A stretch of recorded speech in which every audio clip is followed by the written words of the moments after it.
Good morning, everybody. Welcome to a beautiful fall morning on our Peel campus.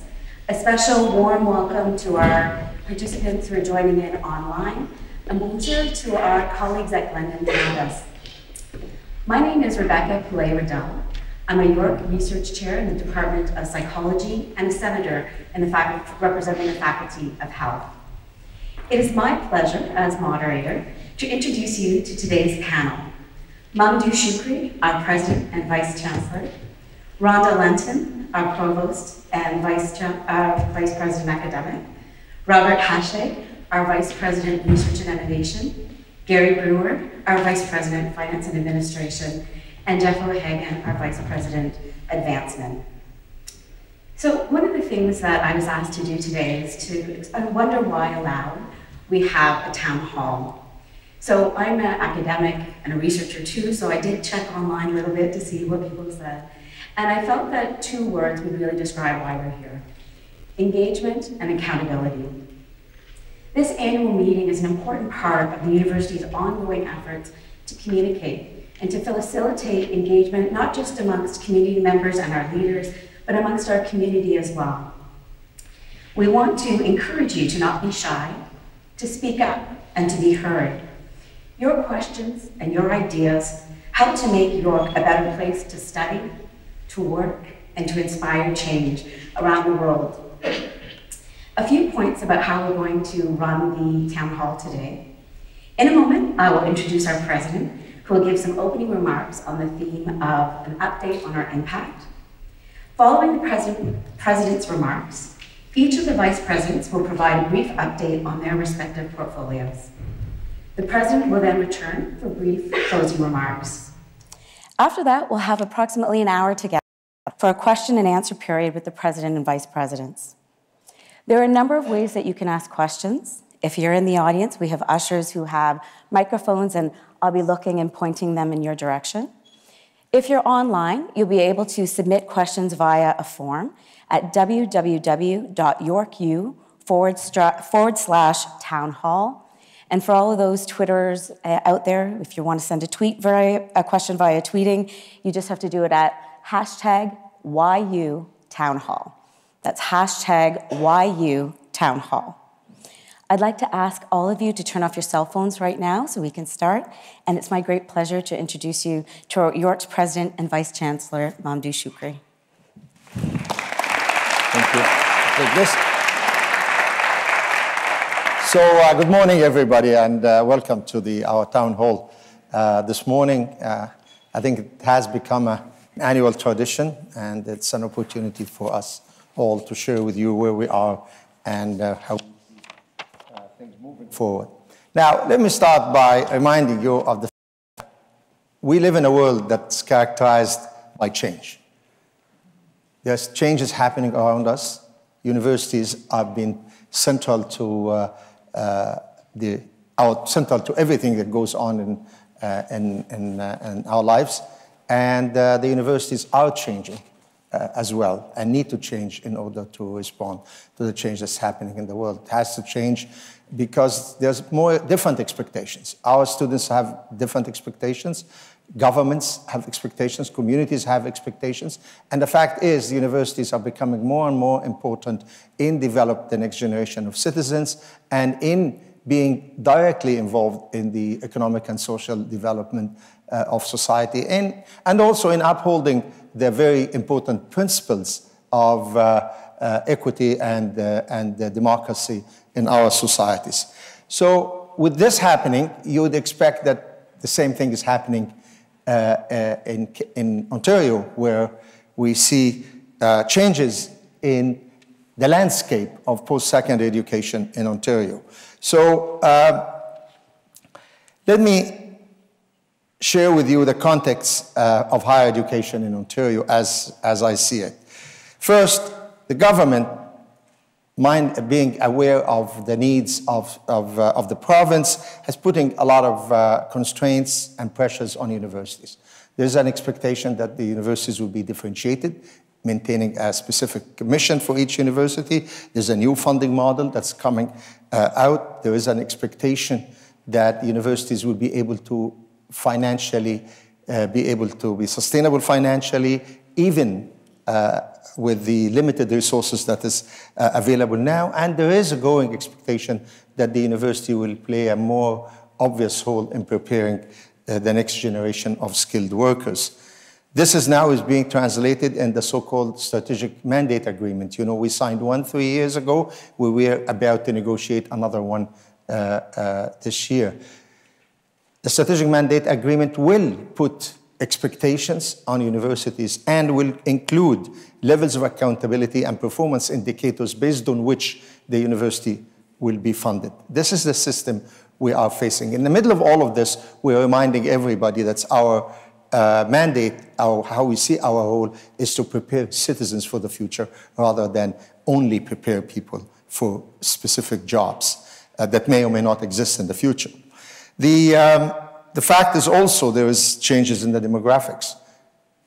Universities in Ontario have experienced growth because there was growing demand. The demographics now suggest that the demand is going to actually stay flat or even go down a little bit over the next 4 or 5 years, but after which will go up again. So that gives you an idea about, again, how the government is thinking of the need and how we should prepare ourselves for the future, given the fact that we expect the future growth to happen in great part in Ontario, in our region. There is expectation by our students that the university prepare them for the future, for future careers, as well as for their future as citizens. The expectation by our students is growing. They expect to see that technology is used to better prepare them. They expect to have more mobility and more choices, more pathways. They need more options. So with all of this, York University is in a unique position. We're building on strength, as I keep saying. We have wonderful programs. We have had many successes. We continue to be successful. At the same time, we have opportunities in the future. We're building a new campus. We are building more partnerships with all our stakeholders to enable us to fit in the new environment or be able to adapt to the new environment. Now, I promise you I'm not going to go through the slide word by word. They'll be in front of you, but I'll just make some comments. So where do we fit in all of this? York University had certain aspirations. We continue to hold these aspirations. From being a progressive university, engaged university, university that's committed to creating the best learning environment for our students, a university that's committed to important social values, social justice, access, and so on, a university that's committed to preparing our students for the future. These are our aspirations as a university. How do these aspirations fit in the current context? I think we have an advantage. I sincerely believe, and I hope you agree with me, that over the last decade or so, York University has developed a culture of planning that is almost unparalleled by other universities. You have seen, and you have been party to the development of many plans, from the white papers to academic plans over the last 10 years that were created through the engagement of university members of our university communities. And they are coming to a point where now we are merging our plans with our academic priorities with our financial plans to make sure that we invest in the right things. All of that in mind, that tells me that we are in a great position to, while we have these great aspirations, with the current constraints, to be able to move forward. And I think this year is a great indicator of some of the successes we have been experiencing using this approach. So, you know that, without going through them, you know these are our priorities that were identified through extensive academic planning. These are just generally or broadly put, academic excellence, advancing student success, increasing community engagement, financial sustainability, and most importantly, valuing people. And on campus and off campus, the issue now, what is happening in all of these areas? So let me share with you some of the successes we had this year, and then my colleagues will follow up and talk about the future. On the area of, say, of academic excellence, we've seen significant successes this year. These successes came as a result of what I have mentioned before, that we developed a plan and we focused on implementing the plan, and some of the successes are becoming evident. The success we had on our intensification and effort, I'll say, are unparalleled in the history of York University. In 1 year, we were able to secure significant peer-reviewed grants and proposals were successful in the area of global health, between government funding, philanthropy, in the area of vision research. The success with the CFREF is something that should not go lightly.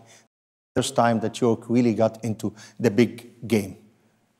You recall CFREF, and probably the Vice President of Research may mention something about it. CFREF was the initiative of government to take areas of research in Canadian universities from being the best in the country to being the best in the world. Only 13 proposals were successful. Ours was. This is a very unusual thing for York University, I'm very proud of. Needless to say, the academic plan for 2015 to 20 was approved. Number of curriculum development satisfying the needs of our students and ensuring that we continue to move forward. Infrastructure support, we have completed the magnificent new engineering building, and of course the York Stadium has been completed.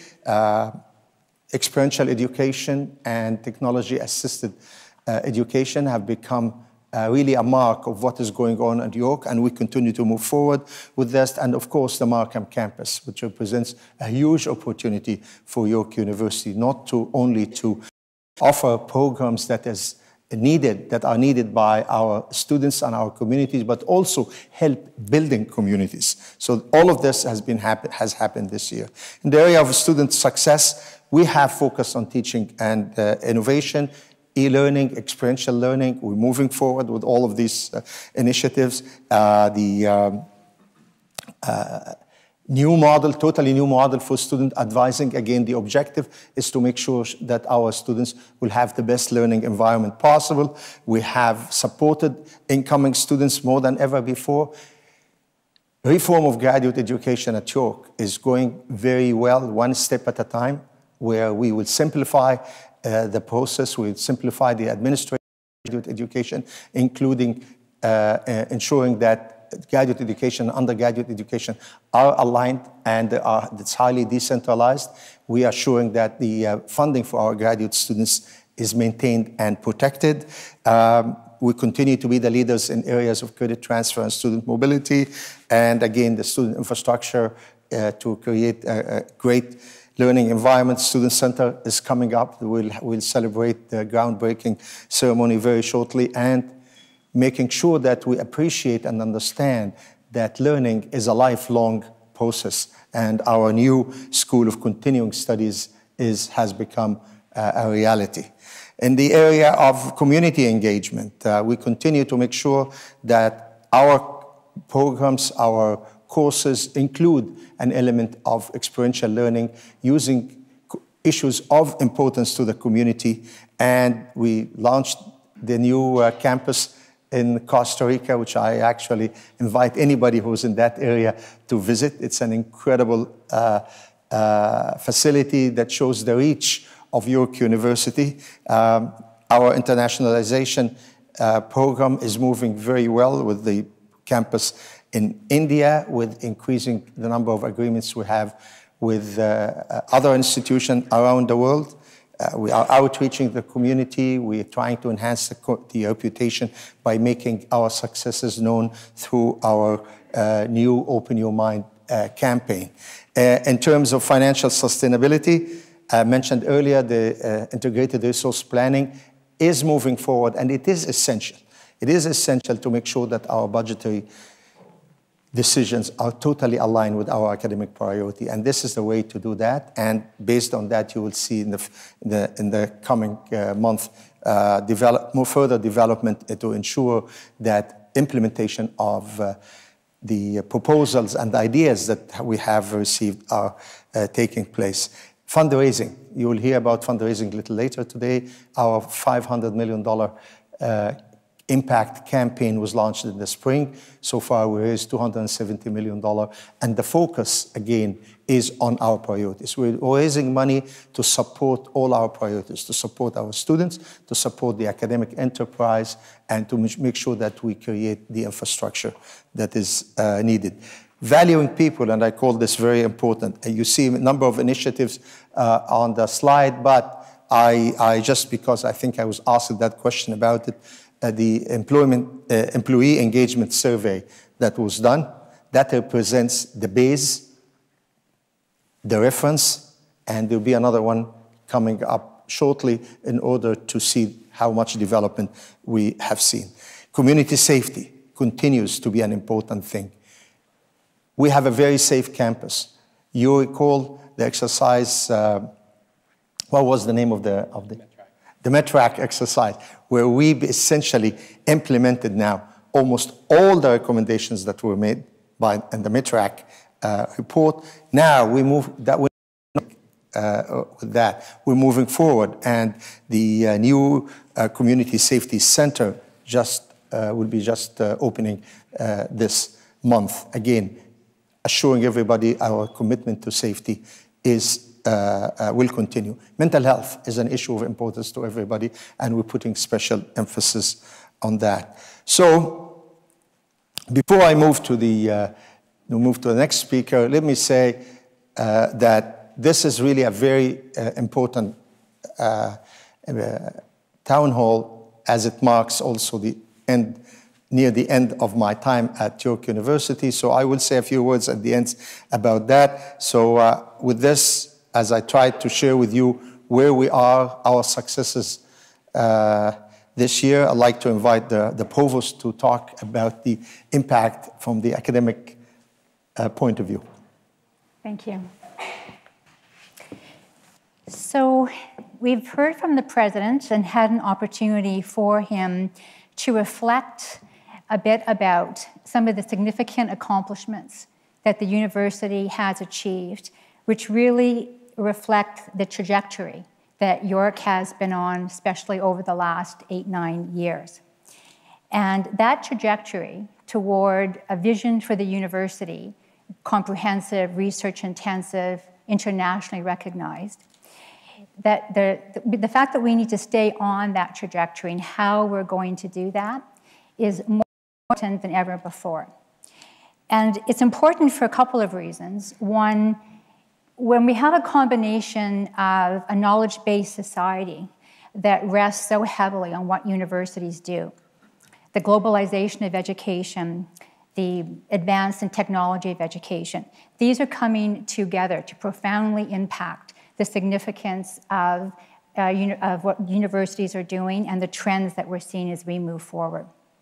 And when we think about any of the complex issues in which society might be facing or need to address, artificial intelligence, climate change, that really tells you that society, and what is evident in all of the surveys that are undertaken, that society appreciates, as does government, the significant role of universities in addressing the complex issues of the 21st century. At the same time, though, however, what is also apparent in surveys is that the majority of the public still does not fully appreciate or record or rank how well universities are doing very highly. And so we have a gap between an appreciation of how important universities are and an understanding or a report card of how well the society thinks we're doing. Because of that, you see increasing accountability calls on the part of government, trying to make society and help society understand what universities are doing. And most recently, the Council of Ontario Universities are launching their own engagement survey, where they are going to be going out and talking to society at large and opening up a conversation about what does society want from universities. So looking ahead, it is going to be very important that in this context of government trying to align what universities are doing with their priorities, the reliance of society on universities, and the public perception of universities, it's going to be incredibly important that we stay on track with advancing our vision and how we want to do it. And there, a strength that York in particular can draw on is our planning culture, our white paper, our university academic plan, and in particular, the UAP 2015-220. It now articulates 7 key priorities for the university if we want to stay on this trajectory of fully realizing the vision that we have for this university and ensuring that we are a leading university contributing to society, not just locally, but worldwide. Those 7 priorities talk about opportunities for the university in terms of signature pedagogies, really enhancing the teaching and learning experience. How do we advance scholarship and research activities? How do we enhance community engagement? There are 3 key themes for this university that I think really define who we are as a university. We are known for being progressive. Those new ways of thinking, that signifies, that separates us from some other universities. We're known to care about community engagement. If you look at some wonderful examples that we have about how we partner with the community. And because we have this strength in the liberal arts, as well as new professional programs, we are so well positioned to educate our graduates as globally citizens. And those 3 features together really underpin the priorities in the UAP. And to complement that UAP and to make sure that we are leveraging all the possible opportunities that we have in terms of advancing that plan, we undertook not 1, but 2 reviews, both PRAISE and AAPR. Those culminated in an institutional integrated resource plan to try to identify institutional initiatives that could really help support and complement local level plans. And those IIRP working groups that were formed, they have just released their reports. They're available for everyone to read, and we'll soon be having consultations. I really urge all of you to come to those consultations because we want to hear from you about which of those recommendations you think have the most promise for moving our strategic priorities forward. What opportunities you think we could leverage to move those initiatives forward and what some of the challenges will be. This slide identifies just a few of the recommendations in those reports, but I really encourage you to actually go and read the reports. To complement the integrated resource planning working groups, and those institutional level initiatives, we also knew how important it was going to be for each faculty. And it's nice to see so many deans in the audience. This is, they're leading this within their faculties. We know that at the end of the day, what is core to the success of the university is the quality of our academic programs. And so to complement those IIRP working groups, every faculty is developing its own program quality plan that is to enhance the quality of our programs, to streamline degree requirements, to streamline the number of degrees that we have, to revitalize the humanities and the social sciences, to make sure that we are attracting students in a declining enrollment province to choose York University as their first choice. Consolidating the Markham Center campus plan is going to be a further priority over the next number of years, and this provides a huge opportunity for York. It not only provides an opportunity to ensure that we're consolidating the students and the potential enrollment that is in York region. But this new campus can be an opportunity to incubate new ideas, not only for a smaller Markham campus, but also to scale those back to university. So Markham will be a very important priority over the next few years. And a further defining feature of York, which I think has really consolidated in these last few years, partly in response to the increased demand and interest for additional French programs in central southwestern Ontario, is Glendon and the fact that at York, we are one of the very few universities that offers programs, bilingual programs and programs in French. Glendon has been expanding from its original liberal arts space. It's been broadening its programs to match the overall goal of comprehensiveness at York University. And so we are very well positioned to be part of the conversation that government is currently undertaking about what is the best strategy to ensure that the needs of French Ontarians will be met. And the final priority that I'll outline before passing the, whatever this thing is called, to my colleague, Clicker, is that as we move forward all of our academic plans in the UAP through the IARP, at the same time it's going to be essential for us to align those initiatives with our larger institutional planning around what is the optimal size, what are of the university, Markham campus, Glendon, Keele campus, and how are we going to ensure that we're going to reach those enrollment plans? What are the complement plans and how do those align with budget plans? And all of that is going to be part of the conversation that we're going to be having with government as we move into stage 2 of the negotiations around the Strategic Mandate Agreement, which probably is increasingly important even over the last Strategic Mandate Agreement, because this Strategic Mandate Agreement will be based on the new funding model. It will have very specific metrics, and we need to make sure that we are aligning our SMA with the metrics that we feel are important for York University. And with that, I will pass the clicker on to Vice President Robert Hachette. Okay, thank you, Rhonda.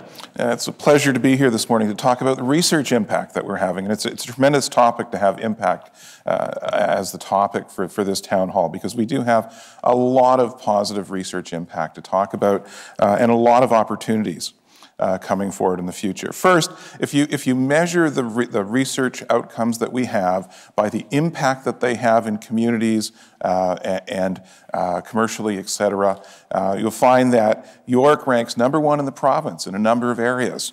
In physics, astronomy, economics, econometrics, and finance. Top for impact in terms of the research that we do and how it influences the outside world. We're #2 in business management, accounting, psychology, and engineering. And not only is that, and we have many, many other programs that are in the top 5 in terms of the impact that they're having within Ontario. And not only is the impact local in Ontario, it's actually global. So if you look, the slide here shows that York is #1 in Ontario in terms of the percentage of collaborative scholarly outputs, papers and books and so forth, that we do as international co-authorships. So with international partners, we're #1 at 55% of all of the academic outputs that come from York are done with an international collaboration. We've had a wonderful year in terms of success, recognition of our researchers and faculty and awards, including 2 of the 5 2015 Shirk Impact Awards that were given out last November, and Professor Sampa Badra, who's a member of the, was recognized for her work as a member of the team that was awarded the 2016 Prize in Fundamental Physics. Now, as wonderful as the impact is that we're having as a university, when one looks at the volume of the research that's coming out, so now not looking at the impact that the research that's having, but looking at the volume in terms of publications or terms of research funding, and looking that on a per capita basis in terms of research intensity, York actually ranks #10 in the province. So there's a rather strong disconnect between the impact of the work that we're doing and the volume of the work that we're engaged in. And so that's been the impetus for having this conversation in terms of developing a plan for the intensification and enhancement of research as part of the IIRP process, to have a bottom-up conversation about how we can build, not grow on top of the impact, but also build the volume of research. And there is a report that has a number of recommendations in 5 areas, from growing the culture of scholarly inquiry, how we support research and development, how we invest in people, how we promote leadership, how we look to the future. And if you haven't had a chance to see that I encourage everyone to look at it and see how it speaks to you and how within your local environments it can support the conversation on how to build research, scholarship, and associated activity at the university. So we've had a really successful year, as the President mentioned. The Canada First Research Excellence Fund, we were successful in obtaining a project that overall value is $120 million. Invested in research activity at the university, including over $50 million from external partners, and most of the rest is ongoing expenses that we already dedicate to research. The project is in computational and biological vision, and the award is meant to propel York University to international recognition as the leading research university in the world that looks at the intersection point between what computers see and how humans see.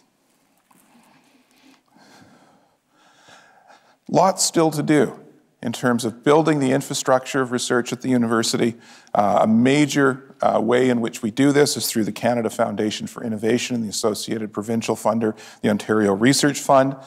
2 years ago, in the last CFI competition, we received over $12 million in research infrastructure funding. 3 projects were funded. That's 2 more projects than we'd ever had funded before at the university in this competition. In the present round, applications that are going in later this week, we have a total application ask of $40 million, 7 projects involving over 50 faculty members from around the university and working and developing those projects. And York is a partner with other universities in another 8 projects. The projects range from big data analysis with working with refugees to development of laser technologies, neuro and muscle health. So a complete spectrum of research from around the university involving multiple faculties and multiple researchers. And lastly, coming forward in 2017, the Canada Excellence Research Chair Program will be entering its 2nd round of competition, which is a program funded by the federal government that's designed to bring ambitious world-class international research program to Canadian universities, to bring new people to the country, to bring new people to the university to help build and grow international research programs. It's a $10 million chair in terms of support from the federal government, but in the way these things always tend to be these days, there's an expectation of external partnership that will in total build the overall package for the program associated with the chair. That's not just for the individual, but for the individual additional professors that will be in the area, students, postdocs, et cetera, up to $30 million in funding to further an area. And we hope to work very hard to try and put forward a compelling proposal successful in this application in the coming year. And lastly, talk a little bit about innovation.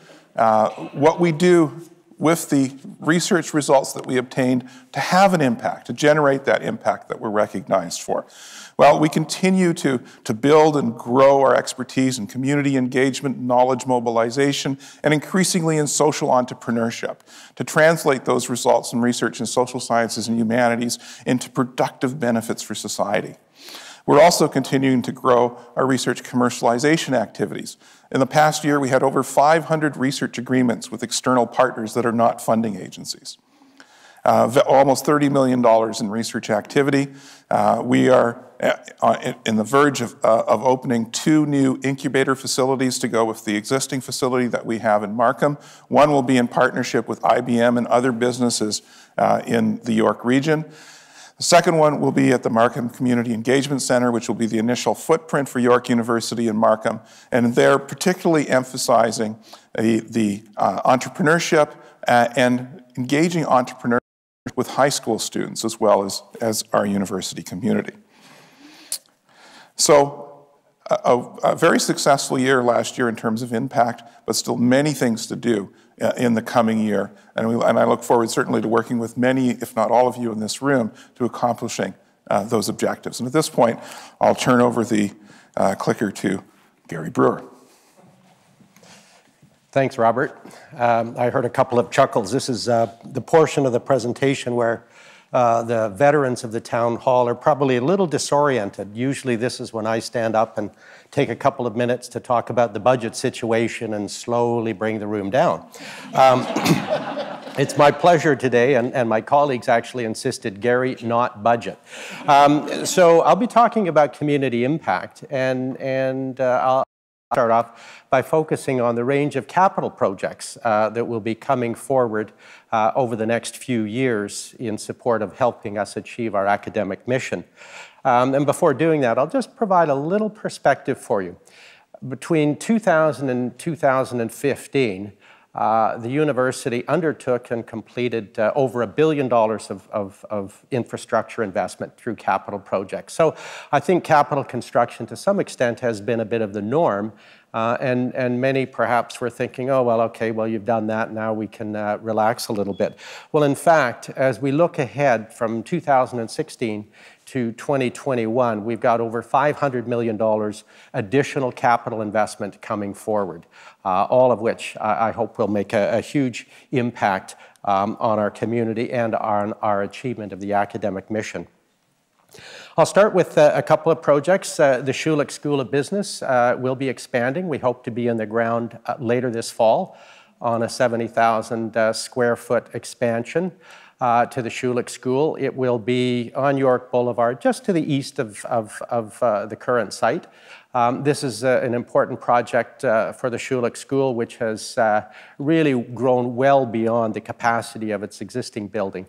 This new facility will provide research space, space for graduate students, for faculty to better undertake the activities that they need to do on campus.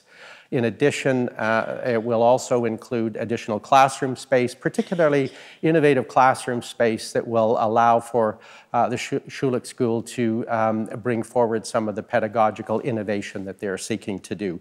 That's a project that opinions vary a little bit. If we talk to the dean, he's looking for it a little sooner. But I think realistically, we'll be shooting for early to mid-spring of 2018 for that project. As important as the new construction is, renovating existing spaces on campus, bringing them up to code, to standard, and they reflect the needs of our faculty and students. And so we are also gearing up for a $48 million renovation of 5 science buildings on the Kiel campus. This is a particularly important project for our faculty, researchers, and for students in science and health. We'll be, as I say, looking at lab infrastructure upgrades, fume hoods, electrical infrastructure upgrades, and in particular, trying to address a real pain point, I think, for many of our faculties. Over the course of the last many months, we sat down with the folks in health and in science in particular and said, what's your #1 pain point? And we were told, without a doubt, Farquharson. And anybody who's been in Farquharson, and certainly the town hall meeting we had a couple of months ago would suggest that I think we are really going to make an impact on faculty and students by dealing with that particular space. Again, trying to bring that up into a current building to support the teaching and research mission of the university.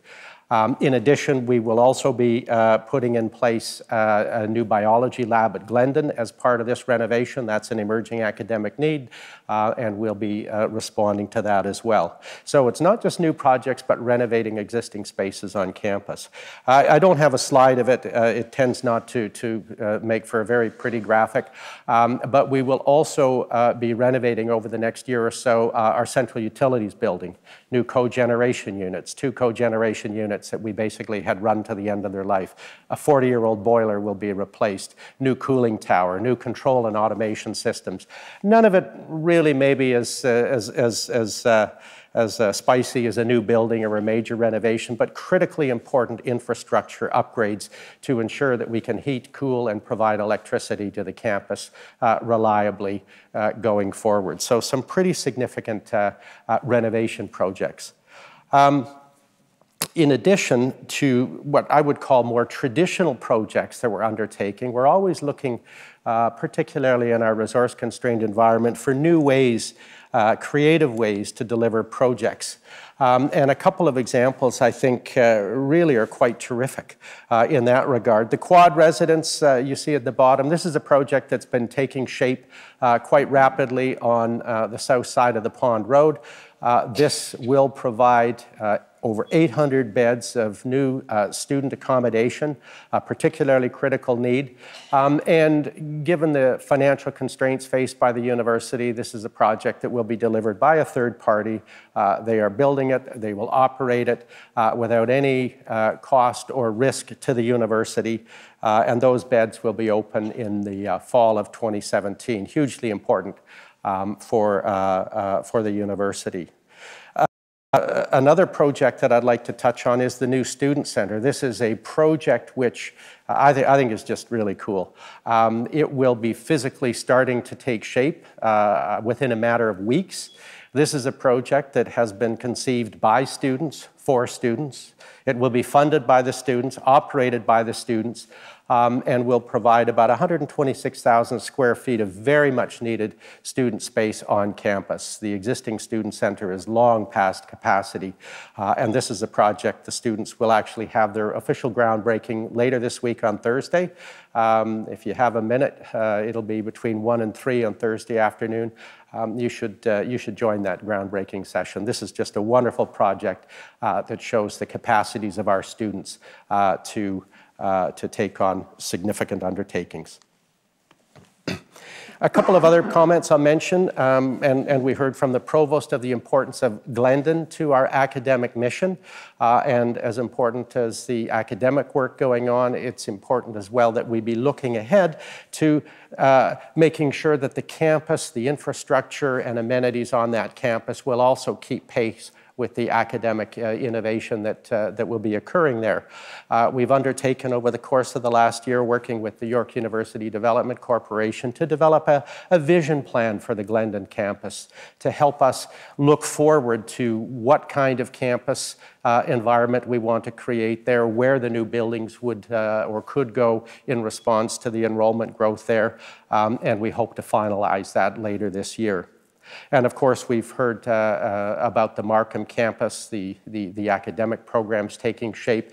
Just to give you a quick update, this is a project that has had quite a prolonged conversation with government to finalize the capital funding and project delivery model, and that is still underway. We're still in discussions with the government to finalize that, but we do hope to conclude that fairly shortly this fall. And begin to move forward more definitively with the infrastructure development there in response to the needs that will come forward from academic colleagues. That campus is targeted for September of 2020, or depending on how things shape up with government, could be perhaps pushed out till 2021. So quite exciting projects coming down the pike. In one of the earlier slides, Rhonda talked about the IIRP process, and in particular, I just wanted to touch on one recommendation that emerged through that process, and that was the need to reimagine the Harry Arthurs Common. If you look at this slide on the top, you see the common that was. Not a bad space, and you do see there's about 6 buses there circling the common. In the bottom, you see the common that is, and thank goodness the subway construction continues to move quite quickly forward. And so you get a feel for the shape of the space. And if you look closely, you still see the buses circling the common. Well, when the subway is open, we're told by the end of 2017, so let's use December 2017 as our plan. When the subway is open, I think with the buses gone, we have an opportunity to really take advantage of that transformational opportunity that was contemplated in the university master plan. That is to completely reimagine the common into a pedestrian-friendly kind of space that will actually, keep people on campus and make them feel good about being in that space. So over the course of this fall and into the new year, we will be initiating a significant consultation project, which we hope will involve heavily our faculty, staff, and students to come up with a vision and a plan for what that new common will look like post-subway. So very exciting and transformational. A key part of that common redevelopment process is community engagement. And I would like to touch on, and it's already been highlighted by the President, community safety. This is a department that we created a little while ago to try to take an inclusive, holistic, community-oriented approach to ensuring we have a safe campus for our faculty, staff, and students. We recently opened the new Community Safety Office, and hopefully you'll see a big difference there. It's very open, it's very approachable. Indeed, really trying to reflect that new way of looking at safety on campus that we're trying to adopt. Over the course of the latter part of this year and early into next year, under the direction of Samina Sami, our new Executive Director of Community Safety, there will be a community consultation to really help us shape the vision and the mandate for the Community Safety Department on campus to really bring our community in to help us guide and shape that. So lots of community engagement on that important matter. And finally, because I am the VP Finance after all, I'd like to take you in detail through the Sharp budget model. I use this slide because I think it's a favorite slide of Trudy's and a favorite slide of mine. But it really is just, in counterpoint to really what I want to say about the Sharp budget model. This is the accounting representation, and there's spreadsheets that underpin this. But at the end of the day, as we move forward to the Sharp implementation on May 1st of 2017, there's going to be a lot of work, there'll be a lot of pain. I think faculty and staff will be having to spend a lot of time getting their heads around this new model. But I hope you'll stay with us and persevere through this implementation, because at the end of the day, Sharp really isn't about this. Sharp is about putting in place a tool that we believe will help us better get alignment of our scarce resources on academic priorities in a transparent way. And certainly in all of the time that I've been doing budget at York, particularly from academic colleagues at Senate, it's always, Gary, how do we make sure that those resources are going to the academic mission? And we firmly believe that the Sharp budget model is a tool that will go a long way to helping us achieve that goal. So lots going on, but at this point, I'd like to turn it over to Jeff O'Hagan, VP Advancement, to talk about the campaign. Thanks very much, Gary. So it's exciting for me to be here today because I think it's an incredibly exciting time at the university. And as the president and the provost and others have said today, we're really focusing on impact. And with the campaign that the president mentioned, our fundraising and alumni engagement activities all coming under one major banner, we actually used the word impact to denote the campaign. So the campaign is called Impact, the campaign for York University, and it really focuses on aligning our fundraising and alumni relations efforts with the priorities and the strategies of the university. So again, at this exciting time, what we're setting out to do is to double the number of our alumni who are engaged in the life of the university with our students and with the activities that we do here, and as the president mentioned, to raise $500 million to support our strategic priorities. And those priorities really fall under three major campaign themes, and the provost mentioned these themes in talking about what York stands for.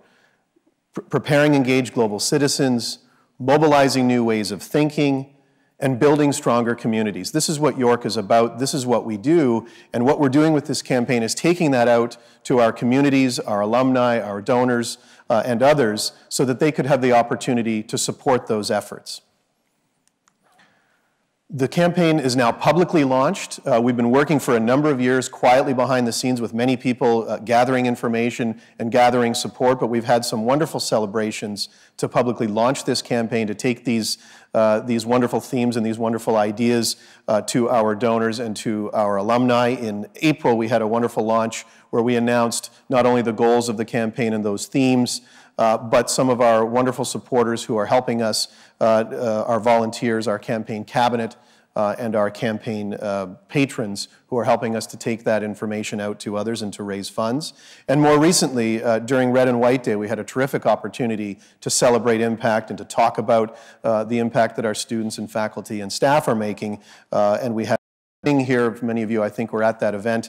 It was just terrific to have an alumna of the university come and celebrate with us and talk about some wonderful things that she's doing.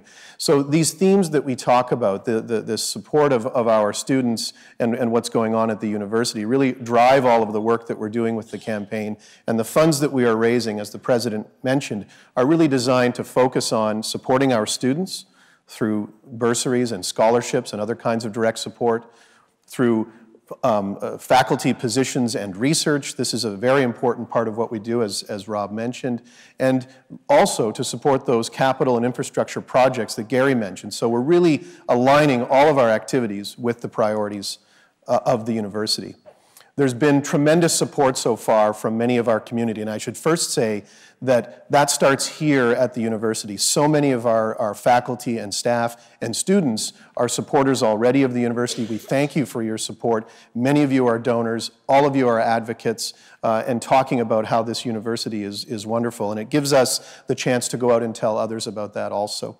So we've had some wonderful celebrations of impact so far, $8 million of donations that helped to support the new campus in Costa Rica, a $1 million donation from one of our wonderful professors to support science and engineering students, PhD students in particular, a tremendous gift of $20 million to establish a new institute in global health, $2.5 million to support a new project for a motion media studio for our arts students, and another $4 million donation was recently celebrated in support of the Schulich School of Business, and in fact some of that for the new Schulich building. Those are some of the larger donations that we've received and that we celebrate, and you will hear about those periodically. But what I can say is that, as the President mentioned, we already have over $270 million of pledges towards this campaign, towards this $500 million goal, and that's come from over 35,000 donors,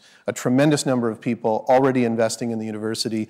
They believe in the vision that we have, and they're supporting it directly. And again, as I say, many of you are among those, and we thank you for that. We're tremendously grateful. So our priorities ahead are to continue to grow that support, to work with our alumni in particular to increase giving at all levels, but also to have more alumni engage directly with our students, with our current students, but also with our future students. We want to celebrate that alumni contribution to the university. The President's mentioned many times that our alumni are an incredible group of people who are excelling in every field of human endeavor. And this year, we believe that number of alumni will rise to over 300,000. And it's just a remarkable opportunity for us to get them engaged and to take those themes and priorities to them. So one of the things that we did to summarize the campaign, and I think really to summarize all of the great work that's going on at the university with those themes that we talked about, was to put together a brief video. So I think our technical people will run that video now, and I'll finish, and then the President can have some closing remarks. So please enjoy the video about our campaign. Thank you.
agreed to be brief, but we ended up actually taking more time than we intended to. I mean, that's probably my influence is obvious on my colleagues. So we talk a lot. But let me say this.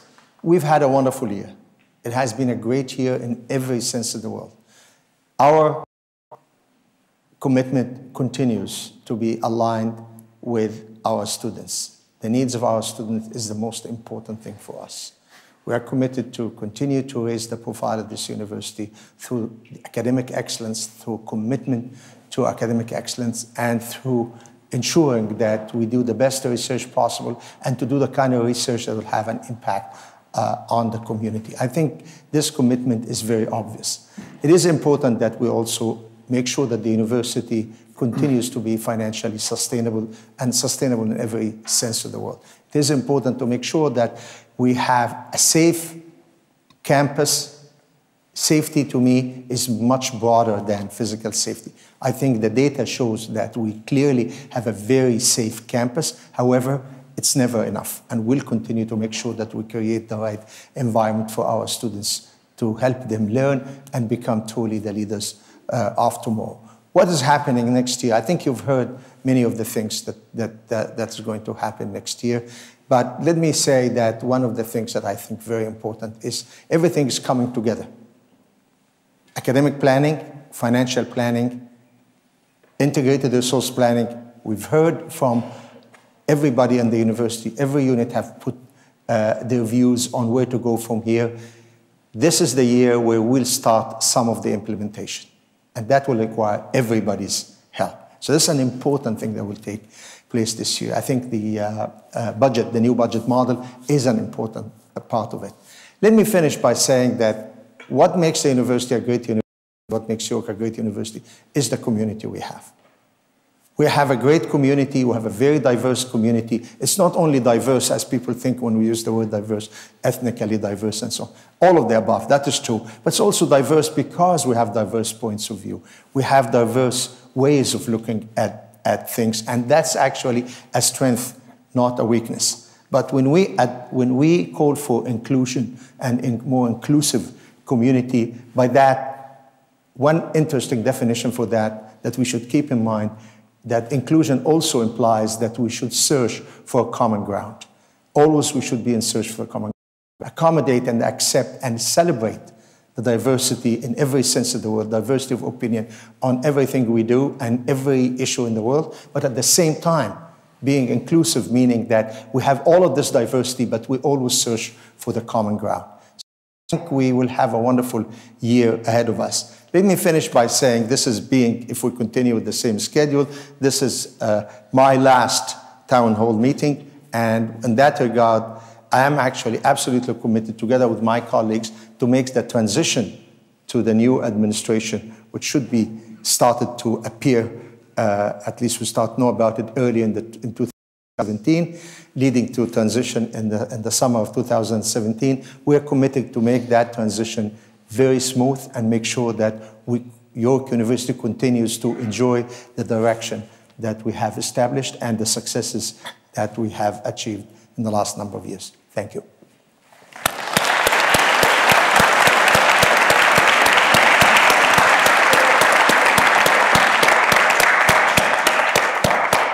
Thank you, President Shukri, and to all the vice presidents for your presentations. We're now going to move into the question and answer period, which will last until approximately 12:29. So I'm going to try and keep my eye on the time. My job here is to be able to facilitate and encourage as many of you as possible to ask questions and participate in today's question and answer period. So again, if you're in the audience sitting in your seat here, we're going to have ushers with microphones on either side. If you're at home or in your office in your pajamas or you want to participate online, it's www.yorku.townhall. And if you would like to tweet in your questions, we have people working from Twitter right now. That's #YUTownhall. I want to just set some ground rules for today. We'll hope that everybody can ask one question first before we allow people to ask follow-up questions so that we can have as many people participate as possible. And if you could, when you participate in the asking a question, if you could just say your name, your department or where you work, and the faculty. So Rebecca, Psychology, Faculty of Health, so we know. And if you would like to direct your question to someone in particular, please let us know that too. So let's open the floor to questions. I do have some questions already that people have submitted in advance, but I thought, why don't we open it up to the live audience here? Would someone like to start their round of questions? Is there a brave soul out there? At the back. At the back. And it's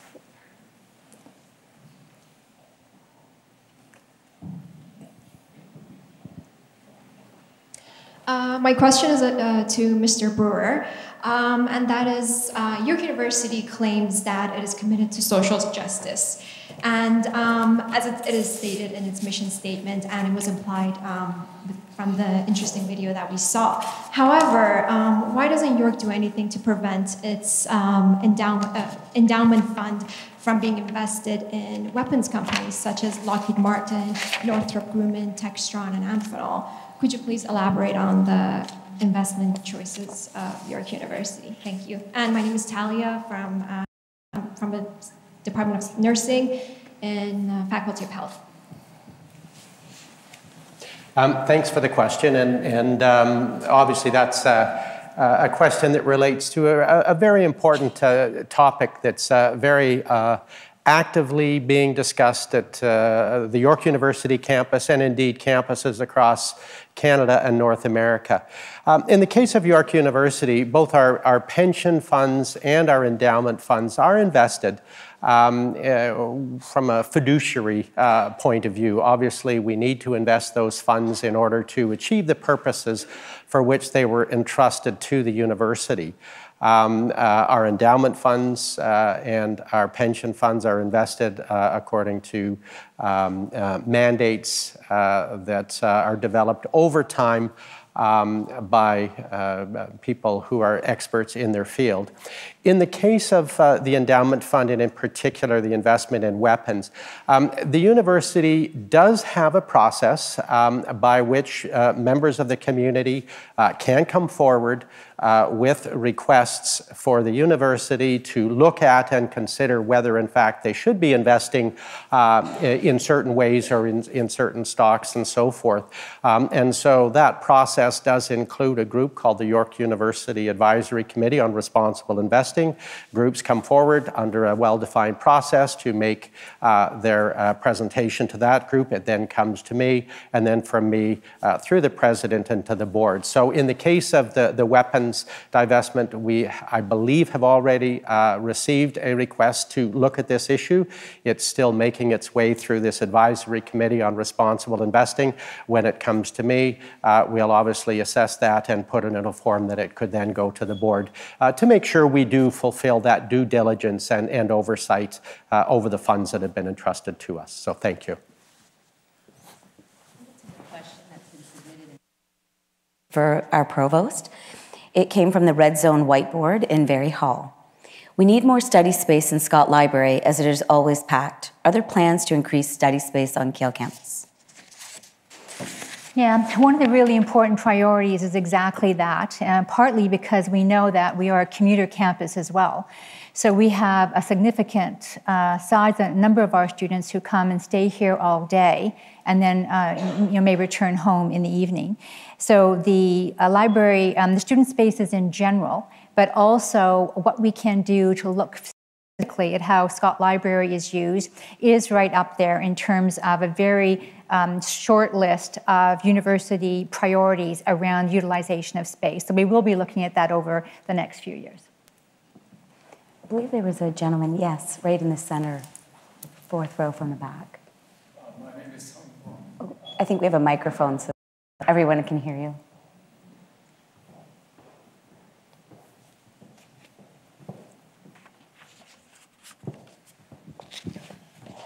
My name is Sung Kwon, a faculty member at the School of Administrative Studies. I'm very excited about the future of York University. That has been the outcome of the great leadership shown by mostly our president, Dr. Shukri, and our provost, Dr. Renton. I have just only one question, simple question. I believe I just would like to ask about the programs, academic programs, to be emphasized at Markham campus to be built in the near future. So if certain programs are emphasized, then why? Yes, that's my question. So the Markham Center campus went through several evolutions of planning, even in terms of preparing the bid book that went into government. And the process of consultation that we undertook in the first instance was through the deans, to have the deans go and talk to their colleagues and their faculties, because at the end of the day, academic programming is grounded in the faculties, to ask in consultation with colleagues which faculties would like to have a presence at Markham Center campus in phase 1. And I think it's very important to emphasize the difference between phase 1, the first 5 to 6 years, versus phase 2 and potentially a phase 3, given the growth that's expected in York Region. Those faculties submitted potential ideas for academic programming. We knew in the bid book that there would be changes as we went, but there was basically a kind of a list, a draft list that went forward as part of the bid book. I'd say that it's completely reasonable, as faculties always do. They look at what are the market trends in the area, what are opportunities that our colleagues are interested in, but right now we don't necessarily have the resources to expand. And there were two very important principles that guided the choice of the programs at Markham.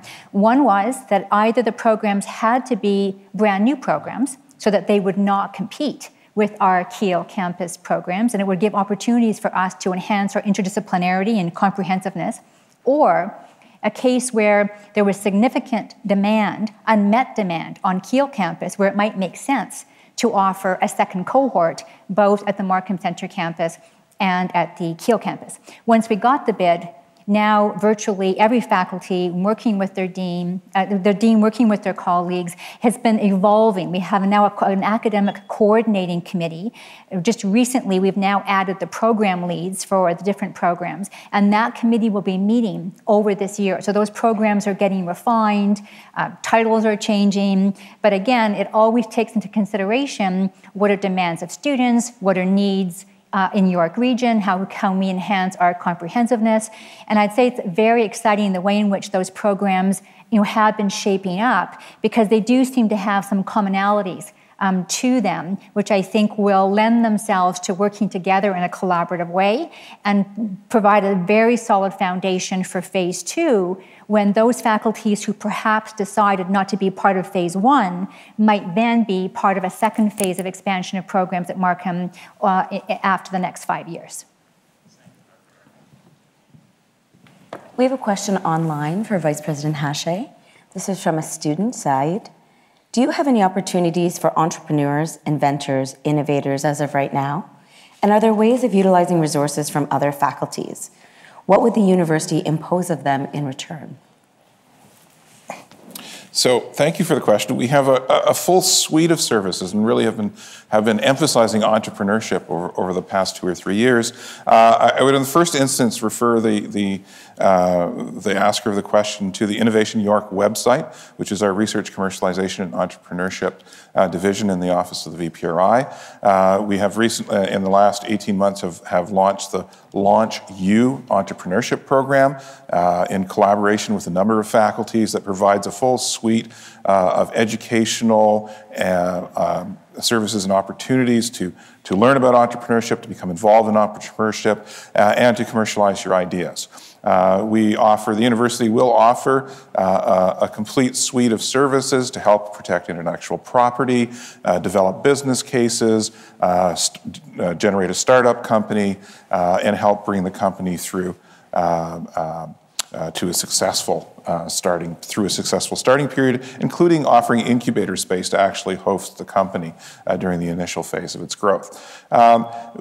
This is done, there's a whole suite of services that entrepreneurs and inventors can access. We do try to recover if the company is successful down the road, the costs of IP protection and startup and all the rest of it, but it's really a modest. It's meant to recover the costs that we invest, not meant to make the university a significant owner in any of the businesses that come out of the enterprises. Thank you. I'll move to the top for a question at the back, up in the balcony. Hi, my name is Brandon. I'm a political science student in the Faculty of Labs. So my question is related to the food service workers here at York. I'm just going to read off my phone because I wrote out my question here.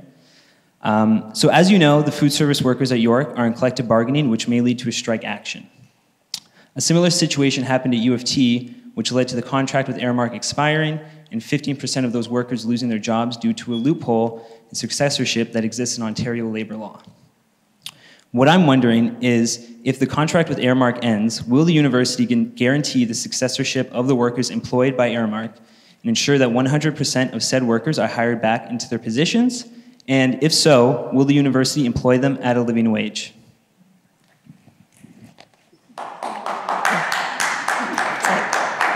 Garrett, yeah. It's too loud for me. Yeah. What's the question again? Yeah, obviously, this is something that we'll be monitoring, particularly through our Director of Food Services, who is responsible for the contractual arrangements with food service providers. Obviously, in the case of a third-party negotiation that's underway that doesn't actually involve people who work for the university, I would be very careful before I would be able to make commitments. I think at this point we should just let that process go forward. I will speak with our Director of Food Services to stay abreast as to what's going on with that situation, and obviously try to make sure that that any of those workers are treated in a way that we would want them to be as people who, I guess, indirectly do serve the York community. But I'm not familiar enough with all of the issues and so forth to really say much more than that now. Thank you. Our next question comes from our online audience. It's Jenny, a student, and it's for Vice President O'Hagan. I really enjoyed having York alumni Lily sing on campus for Red and White Day. Are there plans to regularly bring back famous alumni to campus? That's a great question. We do have many alumni, as we say, that do incredible things all around the world. Some have a higher public profile than others. What I would say is that there have been a series of alumni that come through often to teach classes, to give lectures, to be mentors for students in various areas, in the arts, in business, in law, and so this happens quite regularly. We have an esteemed group of alumni that we call on for various things. So, not necessarily just because they're famous, but we do like to engage alumni as much as we can with our students in particular. And as I mentioned when I was speaking briefly, one of the key goals for us is to double the number of alumni who have engaged with the university. We have over 70,000 of our alumni who have done something like that, come back and taught a course or been involved with students directly. And what we do try to do through our Bride and Alumni Awards, through other kinds of activities, is to highlight the incredible work that some of these people are doing. So that's a long way of saying we would love to continue to have more people come and talk to our students, come and relate to our students. I know that Lily is very, very popular, so it was quite an exciting time to have her here, and we certainly would look to do those kinds of things again. Turn back into, there's a woman in the side here with the red sweater dress. Thank you.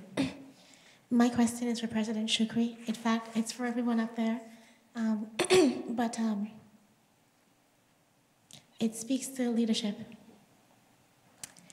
So, as you know, sexual harassment and sexual violence on university campuses is a hot topic right now, as can be seen with, for example, the passing of Bill C-132 earlier this year. However, speaking from personal experience, I was sexually harassed on campus last year, and when I came forward with the information, I was academically punished. I know that the Center for Women and Trans People has done a research project where many other students came forward to speak about instances of sexual harassment or gender-based violence that happened on campus and the inadequate response from administration. My question to you is, how can York University claim to have a commitment to campus safety as broader than physical safety? And also be claiming to create globally engaged leaders and to be accountable to a wider community when your leaders on campus misapply or disregard university policies and attendant provincial legislations dealing with this issue? The question. Do you want me to take it?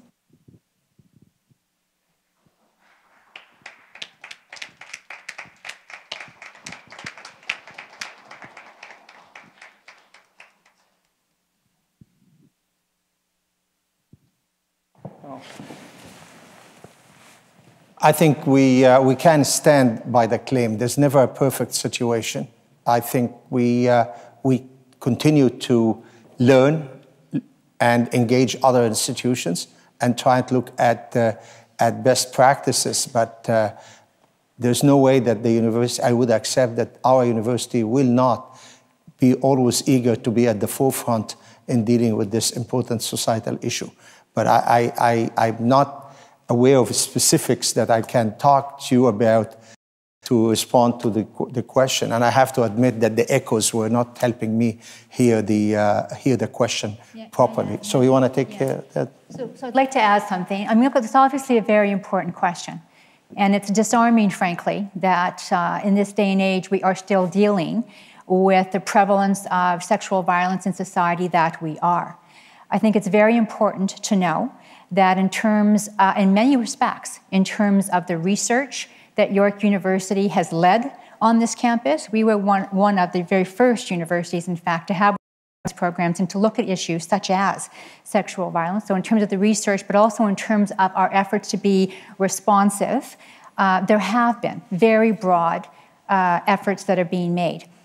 Does that mean that we don't have room for improvement? It certainly does not. And what has been very evident with the whole movement across the province and with the direction from the Premier's office on the absolute imperative for every single university and college in Ontario to have clear policy, but more than the policy, to have easily accessible and well-informed staff to deal with, to have the procedures laid out, to have it very easily accessible. And so, as you know, I think, we've had a working committee that has broad representation from students, from staff, from faculty, that have been working to enhance our policy, to improve our procedures based on input, including input from survivors, and having that policy and procedures posted by the first that every single university and college is meeting. So, I will say we are totally committed to York's leadership and continuing leadership in this area and to doing better in areas where there are opportunities to improve how we are responding and how we are proactive in the prevention of sexual violence, starting from our orientation with students and the information and knowledge, the education awareness that is also part of York's policy and procedures. In advance to Vice President Brewer, and it was from a staff member, Elizabeth, and Harry, a student. You've answered some of the parts of the question, so I'll just skip to the piece.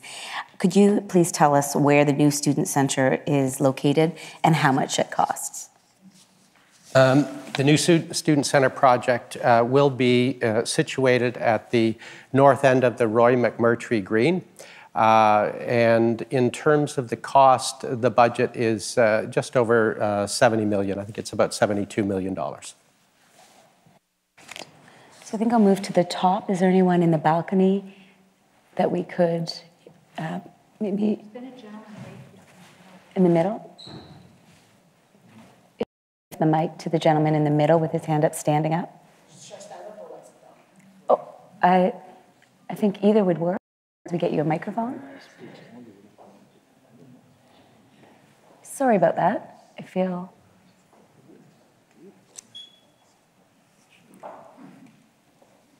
Is there a microphone coming? Do you want to try it? Yeah, why don't we try it without, and I can repeat it for you.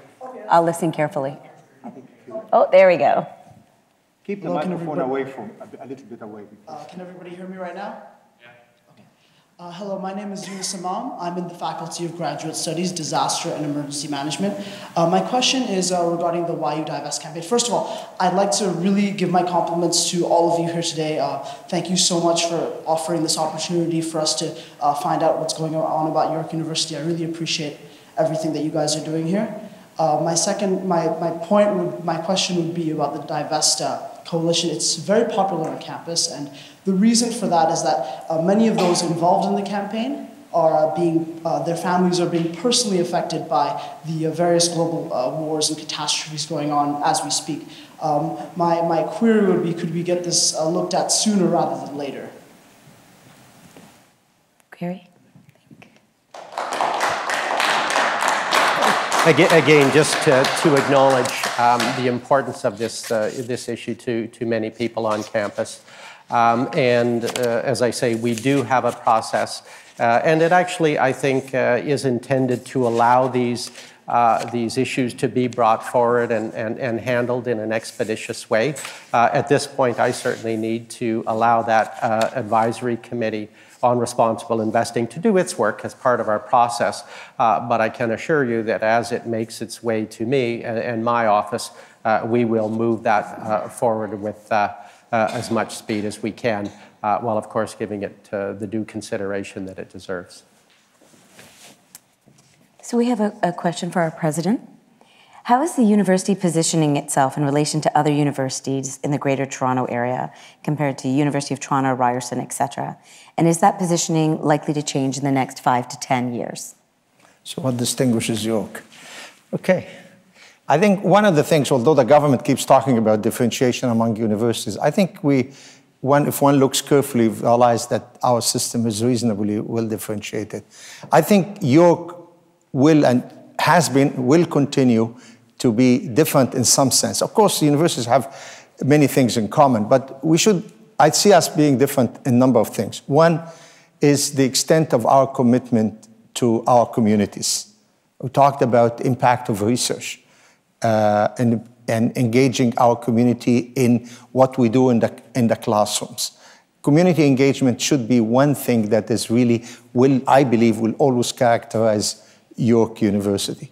Another issue that characterizes York University is our historic and continuing commitment to issues of social justice and social responsibilities. This should continue to be reflecting in all what we do and in our advocacy work. Somebody would ask, let me make a comment on this, somebody would ask, where does this fit as we're expanding science and engineering? It is actually very much part of that. That's why when I came early and said we should really have a faculty of engineering and expert engineering because needed, we made a very specific, important characteristic of this faculty. It has to have a curriculum and a culture that promotes social responsibility.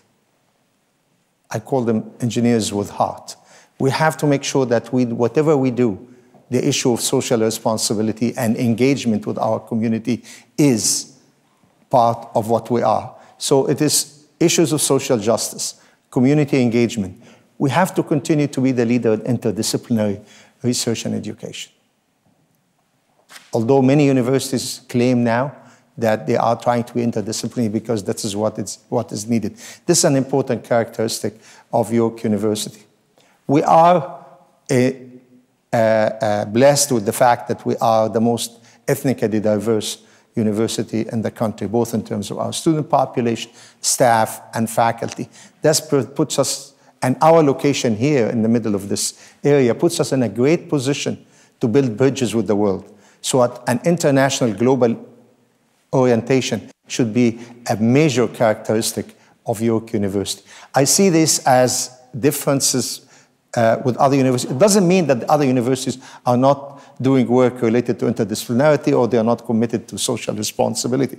But I mean that these things should continue to be something that York University has and continue to promote and continue in the future to protect and push in that direction. I think what I described is actually what I think some of the themes of what a university in the 21st century should be. So we should continue to be progressive, seen as progressive, committed to social justice, committed to community needs, and committed to globalization. I don't know if any of my colleagues want to add anything. I'm actually open at that. I don't hold the okay. So I think that we have about 3 minutes left. The next question is from Twitter, from @Shadaya, and it's for Vice President Academic Rhonda. As an Indigenous student on campus, I'd like an update about how the Indigenous Strategic Plan is progressing. In our University Academic Plan 2015-20, we actually included, given the significance, to the commitment to develop an Indigenous framework. We refer to it as an Indigenous framework because at the end of the day, so many of the actual activities that would contribute to enhancing and attracting Indigenous staff, Indigenous students and faculty to the campus will depend on issues like how welcoming the campus is, to what extent we respect traditional knowledge, the range of programs that might be of interest, and the supports that we're able to provide our students especially. And so the framework was in. We have got a committee that has started, that is being led by my Vice Provost, well, not my, but by the Vice Provost Academic Alice Pitt. And obviously, in an area such as this, it's essential that we work with Indigenous members of the community as well as with our Indigenous Council so that we can provide an overarching framework that is responsive to the Truth and Reconciliation Report, but at the same time that allows a variety of different initiatives to emerge from the faculties, from the divisions that are within that framework. So I would expect that we would have the framework completed within this year of 2016-17, and it would be posted. So the last question is for Vice President Hache, and it comes from Twitter @Humema. As far as I know, the majority of research happens in the sciences. So how can the global health students use their knowledge and skills to begin researching on social determinants of health to address various issues around campus, such as mental health? I think the first part of my response to that question is most of the research on campus actually does not happen in the sciences. It happens broadly across the university. People sometimes get the misimpression that because research in the sciences, which often involves fancy infrastructure, laboratories, and is very expensive, means that there is more of the research because it's costing a lot of money. In fact, we have a very broad base across the humanities and social sciences, the fine arts, people engaged in research. And in fact, in the Canada First Research Excellence Fund project that we were talking about earlier, bringing people together from 5 faculties, including liberal arts and professional studies, including arts, media, performance, and design, all working together at the intersection of technology and society. And great opportunity for the individual to become involved in investigating the social determinants of health. In fact, we're recruiting a Canada Research Chair presently in global health that's specifically focused on the social side of global health, not on the biomedical side. In fact, one of the particular opportunities and characteristics of York that fits with our mandate of emphasizing social justice and social equity is that global health at York does not mean global medicine. It means health and all of the social aspects that surround that to make it possible. Thank you. So we have run out of time. I want to thank everybody for their participation, both online and in the audience. I'd encourage you, there were many questions that we just didn't have the time for today. The website will still be open, so if you have questions that were not answered, I'd like to encourage you again to go to www.yorku.ca/townhall and submit your questions there. Thank you all for contributing your ideas, your concerns, and helping to strengthen the university we all love.